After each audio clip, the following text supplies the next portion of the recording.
She folded the letter slowly, the way you fold something you have rehearsed, folding 100 times in your mind, before your hands ever touch the paper. It was not a dramatic gesture. That was the thing no one would ever understand about that morning. There was no trembling, no tears streaking down her face in the candlelight. Nora Vance simply folded the letter, set it beside his breakfast cup. The blue one he always preferred, the one she had remembered to have washed and set out the night before, because that was the kind of woman she was, even then, even at the very end. And she walked out of Ashgrove before the sun came over the eastern fields. She had been 23 when she married Oliver Vance. She was 31 the morning she left. Those 8 years sit differently in the memory, depending on which end of them you are standing on. At 23, Nora had understood that the marriage was an arrangement. Her father had been direct about it, which she respected even if she could not quite bring herself to feel grateful. The Croft estate was in debt. The Vances had money and a name that needed softening. Oliver's grandfather had made the family fortune in industry, and there were still drawing rooms in the county where that history was whispered like a small, persistent embarrassment. Her father's family had no money left, but they had a name that nobody whispered about. It was, her father explained with the careful tone of a man explaining arithmetic, a sensible match. Nora had sat with her hands folded in her lap and listened and said yes. She had not been in love with Oliver Vance. She had also not been in despair. She had looked at him across the dinner table the first time they were properly introduced. He was tall, well-made, with the kind of stillness that can look like steadiness or can look like absence depending on how long you study it, and she had thought, I can build something with this. People build things from less. She had been wrong, but not in the way she expected. The first year was not unhappy. That is the honest accounting of it. Oliver was not unkind. He was not cruel.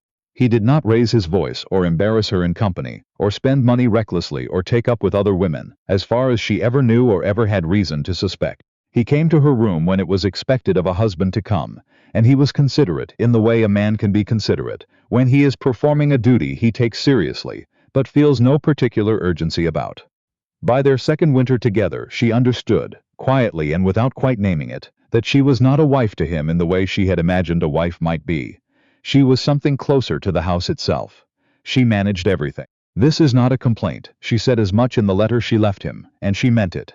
She had been good at it and she had taken real satisfaction in the competence of it, in the way a complex household yields to intelligence and attention, the way a garden yields to the right hands. She kept the accounts. She organized the seasonal calendar of entertainments, the tenant relations, the correspondence with Oliver's solicitor in London, the management of the household staff, the inventory of the cellars, the repair schedules for the outbuildings. She learned to read the land the way the old steward read it, walking the east pasture in March to assess what the winter had done. Oliver noticed none of this, or rather, and this is the distinction that mattered, he noticed it in the way you notice that the house is warm, that the fire is lit when you enter a room. You do not think about the hands that carried the wood. You do not ask who laid the grate. You sit down in front of it and feel comfortable and think privately that you are a man with a comfortable life.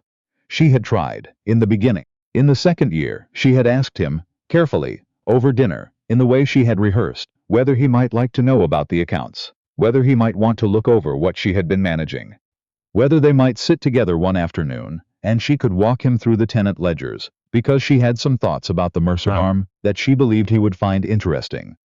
He had said, yes, of course, sometime this week. He had not, in that week or the 400 and some weeks that followed, ever sat down with her to look at the ledgers. She had tried in other ways. Small things at first. She would say something at dinner, a thought she had, an observation about the estate or about something she had read, and he would nod, and then he would speak about what he was thinking about, which was always something else entirely, and the conversation would drift away from her like a boat she had not been holding tightly enough, and she would watch it go and say nothing. Later she tried more directly. She told him once that she felt lonely. They were in his study. She had come in on some errand, now forgotten, and something about the particular quality of the afternoon light and her own accumulated tiredness had caused the words to come out before she could arrange them properly. I feel lonely, Oliver, more often than I think I should, living in the same house as another person. He had looked up from his papers. He had looked at her, truly looked, in the way he so rarely did, and she had felt, for a brief and foolish moment, that something was about to shift between them. He said, "You should write to your sister. It always cheers you when you write to Margaret. And then he looked back down at his papers. She had stood there for a moment longer than she meant to. Then she had left the room and gone to the kitchen and spoken to Mrs. Peel about the following week's menus and not thought about it again until she was lying in the dark that night and could not stop thinking about it. She did not try again after that. Not in any real way. She told herself, in the years that followed, various things that sounded reasonable enough in the particular half-light she kept herself in, that this was simply the nature of certain marriages. That affection came in different shapes, and she perhaps expected the wrong shape. That she was not unhappy, exactly. She had work she was good at, she had the countryside, she had books, she had her correspondence with her sister Margaret, who was married in a different county, and wrote long letters full of news and complaint that Nora treasured. She told herself that plenty of women had far less. She was not lying to herself, exactly, but she was being very careful about which questions she allowed herself to ask. The house parties were what it was, in the end, though not for the reason most people assumed. Oliver was sociable in the way that men of his position are sociable. It was part of the life. The seasonal gathering of neighbors and acquaintances, the obligations of hospitality that Nora managed entirely, and Oliver inhabited with the ease of someone for whom ease has never required effort. She organized everything.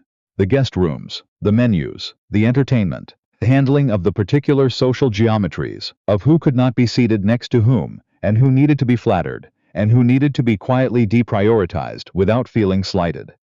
The autumn gathering that year had 15 guests. She had been on her feet since 5 o'clock that morning. By the time dinner was served, she was tired in the particular way she had learned to manage. A deep tiredness that lived in the back of her neck and behind her eyes, that she could set aside if she concentrated. The way you set a heavy bag down in your mind even when your hands are still carrying it. She sat at her end of the table and managed the conversation and made sure everyone's glass was attended to, and no silences lasted long enough to become uncomfortable. And she thought, 1 more hour, and then the parlor, and then bed. Oliver was at the head of the table. He was in good spirits. He liked occasions like this, liked the animation that came over him when there were people to perform for, and she was glad of it in a distant housekeeping kind of way. A cheerful host made the evening easier. His neighbor, Mr. Faraday, had asked him something. She did not catch the question, and Oliver had laughed and gestured broadly, the way he did when he was making a point he found particularly good, and then he had turned to her.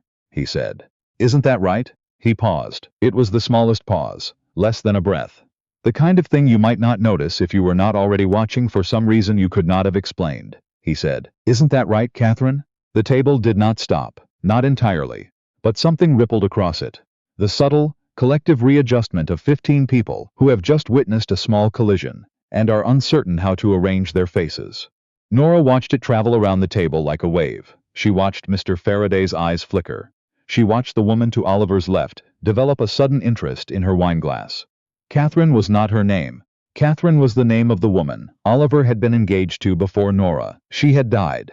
A fever, 2 years before Nora ever met Oliver. And her name had come up exactly once in 8 years of marriage, in a conversation about the portrait gallery, where Oliver had said, briefly and without particular emotion, that the portrait in the blue dress was Catherine Morrow, who had been his fiancée, and had passed away. Nora had said she was sorry, and Oliver had said thank you. And they had moved on to another room, and neither of them had spoken of Catherine again. She had thought, in all the years since, that he had moved on from Catherine without much difficulty. She had thought that they were simply two people who had come together out of practicality, with no great romantic history on either side weighing on them. She had thought, because she had never thought otherwise, that the name he did not remember to use for his wife was simply an oversight, the way a preoccupied man forgets a birthday or leaves a letter unsealed. She understood, in the space of that pause and its ripple, that she had been mistaken. He had not forgotten Catherine at all. He had simply never looked at his wife clearly enough to see that she was not her. Nora smiled. It was a real smile, which was perhaps the strangest thing about it. Not a performance of composure, not the expression of a woman swallowing something. She felt something release in her chest. Something she had not realized was clenched, and what came through was not pain. It was closer to recognition, the feeling of understanding a thing you have been almost understanding for a very long time. She said, "Quite right, Oliver." She picked up her wineglass. She finished dinner. She said goodnight to 15 guests with exactly the warmth and attention that the occasion required. She spoke to Mrs. Peel about the morning breakfasts. She checked that the fires were banked properly in the guest rooms. She walked upstairs and she sat at her writing table, and she wrote for an hour, steadily, with the particular focused calm of someone who is finally doing something she should have done years ago. She did not write in anger. That is not what the letter was. She wrote plainly, because she had had enough of the oblique, of hinting at things she should have said directly, of assuming that patience and good management would eventually be noticed, of waiting for something to shift on its own because she lacked the courage or the clarity to shift it herself. She had failed herself in that, and she said so.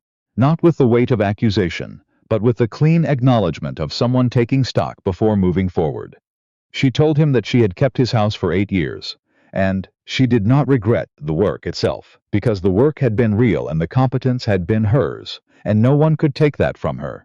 She told him that she had tried, more than once, to find some small passage between them, and that each time she had tried, she had come back from it carrying the weight of the attempt alone, because he had not known she was carrying anything at all. She told him that she understood this was not entirely his fault, that he had been shaped, as they both had been, by what a marriage was supposed to look like, by what a wife was supposed to be in a house like this, and that the shape of it had allowed him to live comfortably inside something that was not, in any honest accounting, a partnership. She told him that his name for her tonight had clarified something she had been almost understanding for a very long time. She did not write Catherine's name. There was no need. She told him she was going to her sister Margaret's, and that her sister had already been written to, and that she would not be returning to Ashgrove unless certain things were different, and she listed those things, not as ultimatums but as facts about what she required to be a person and a wife, and not simply a function that the house depended on. She signed it with her full name, Nora Vance. Not Mrs. Vance. Not simply Nora. Her full name, the way you sign something that belongs to you. She folded it, set it by the blue cup. She had packed 2 weeks before. The bag had been in the back of the wardrobe under a winter coat she never wore, and she had added to it quietly over the preceding fortnight. A dress, her correspondence, a book, her mother's ring which Oliver had always known was hers. She did not take anything of his. She did not take anything that was the house's. She took only what had always been hers to take, and the small grief of how little that amounted to, physically, was something she noted and filed away to feel later when there was room. She put on her coat. She walked through the house one final time, not in sentimentality but in the way you walk through something you have built and tended and known entirely, and you say, I know you. I have known you completely, and now I am going. The front door opened without sound. She had oiled the hinges herself in September, because one of the housemaids had mentioned they were stiff.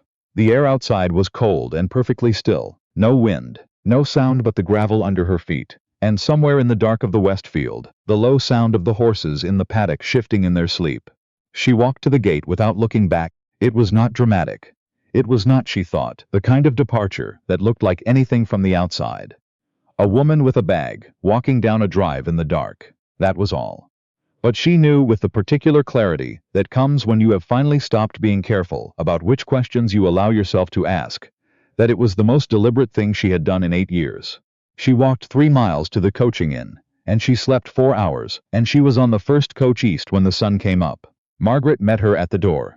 She was 2 years older than Nora, and she had always been the sister who said things plainly, which Nora had found irritating for most of her life and now found deeply, specifically necessary.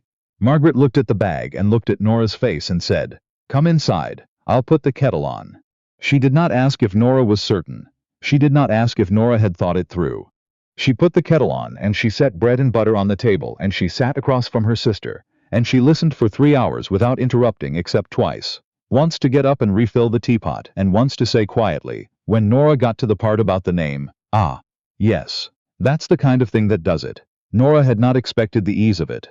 She had expected to feel unmoored, cut loose from the structure of her days, disoriented by the sudden absence of the 100 small tasks that had constituted her life. She had expected to lie awake at night with the particular anxiety of a woman who has made a large and irreversible change, and is only now beginning to reckon with the size of it. She did lie awake. But what she felt, lying in the small spare bedroom of her sister's house with the quiet of an unfamiliar street coming through the window, was not quite what she had expected. It was something closer to spaciousness. She stayed with Margaret for 6 weeks. In that time she began to understand the shape of what she wanted. not as an abstraction but in the practical terms in which she had always understood things. She wanted to use the knowledge she had. She wanted to be credited for it. She wanted to be seen by the person she lived with as a person with a mind, not as the warm background against which his life was set. She was not asking for something extravagant. She was asking for something that should have been ordinary. She wrote to Oliver at the end of the third week, not in response to his letters, of which there had been 4. She recognized in them the voice of a man who had been startled and was not yet sure into what. But on her own timeline, in her own words, because she had learned something about what it cost her to wait for the right moment that never arrived. She told him she had been thinking about what she needed. She told him she had been thinking about what he needed too, and what he had perhaps not allowed himself to know he was missing. She told him that she would be willing to return to Ashgrove, but that she would not be returning as a function. She would return as a partner in the actual sense of the word, with knowledge shared, with decisions made between them, with a life that they were both present in, not one in which she managed everything and he inhabited the results. She told him she would need him to understand this not as a set of rules, but as a fundamental reorientation, and that she would know the difference between a man who understood that and a man who was simply saying what he needed to say to get his household back. She was not unkind in how she wrote it, but she was not soft about it either. Oliver's response took 8 days. It was not what she expected. He had written longer than she had ever seen him write. 4 pages in his close, careful hand, and much of it was the kind of letter a man writes when he is finally being honest with himself in a way he has not been for some time. He had written about Catherine. He had not avoided it or dressed it up. He said that he believed, in some portion of himself, that he had never examined, because examining it felt like disloyalty to the living and to the dead alike. That in marrying a capable and serious woman, he had simply replaced one presence that organized his life with another. That he had never thought about what Nora was, rather than what she provided. That he had understood this, fully and without mitigation, the morning he stood in the front hallway with her letter in his hands. He said he did not know whether he was capable of the change she was asking for. He said he thought he might be. He said he was aware that thinking you might be and being it were not the same thing, and that she had every right not to believe him on the basis of what thinking alone could offer. He said he would like her to come home. Nora read the letter twice, and set it on the table and looked at it for a long while. She thought about what her sister had said, on the 4th morning, over eggs and toast. The question isn't whether he can change. Plenty of men discover they can change once the comfort disappears. The question is whether that's what you want, and whether you're willing to find out. She thought about what she had written in her own letter. I will know the difference between a man who understands and a man who is saying what he needs to say to get his household back. She was not certain, reading his 4 pages which she was looking at. But she thought, carefully, without the softening that hope can do to careful thinking, that there was a difference in this letter. That the man who wrote 4 pages about Catherine was not performing. That the man who said I do not know whether I am capable, which was a harder thing to write than I promise I will be, was telling her something true. She was not naive about it. She had spent 8 years learning the distance between a man's stated intentions and the actual texture of his daily life. And she knew that letters were the easiest version of anyone. That this letter had been written in the space of loss and shock, and that the real test was everything after. She wrote back. She said, I will return in 2 weeks. I want to walk the property with you, the full East acreage, and the Mercer farm, and I want you to listen. I don't mean listen politely. I mean actually listen, the way you would if the information were coming from your solicitor. Because it is the same quality of information, and it has been yours to know for 8 years. I want to have dinner together, the 2 of us, without guests, and I want to talk. Not about the household, not about the estate, just to see if we can do it. I do not know what we are building here. I am not certain we are building anything, but I am willing to find out, and that is a different thing than hoping. She sent the letter. She finished her tea. She went for a long walk through her sister's neighborhood in the late afternoon, the light going golden over the rooftops, and she noticed this, named it carefully, something she had not felt in a very long time, not happy, exactly, not resolved, but present. Fully and deliberately present in her own life, making a choice with both eyes open, carrying it herself. That was enough, she thought. For now, that was enough. 2 weeks later, Nora Vance walked back up the drive at Ashgrove. Oliver was waiting at the door. Not arranged in any particular way, not posed, not costumed in the performance of welcome. He was simply standing there, and he looked like a man who had been standing there for some time and was not certain what came next, which was perhaps the most honest thing she had seen on his face in 8 years. She stopped on the front step. She said, "The east gate latch is still broken. I put it in the maintenance list in March." He said, "I'll see to it tomorrow." She said, "You won't. I'll write to Pierce in the morning and you'll come with me when he comes to look at it, so that you know where it is." He was quiet for a moment. Then he said, "All right." She walked past him into the house. Mrs. Peel was in the hallway, and her face did a complicated thing that settled, eventually, into something Nora decided to accept as welcome. The house smelled like it always did. Fires and old wood, and the particular cold morning damp of stone that 8 years had made entirely familiar to her. She stood in the hallway and she looked at it. She was not home in the way she had once imagined home to mean. She was something different. She was a woman who had left and come back on her own terms and did not know yet what would be built from that, or whether it would hold, or whether she would one day find herself folding another letter and setting it beside another cup. But she was here. She was present. She was awake. The east gate needed fixing. The Mercer farm needed looking at before winter set in. There was correspondence on her writing desk that had accumulated in 6 weeks of absence. She took off her coat. She hung it herself. And she walked into the house as though it were a place she was choosing, not a place that simply had her.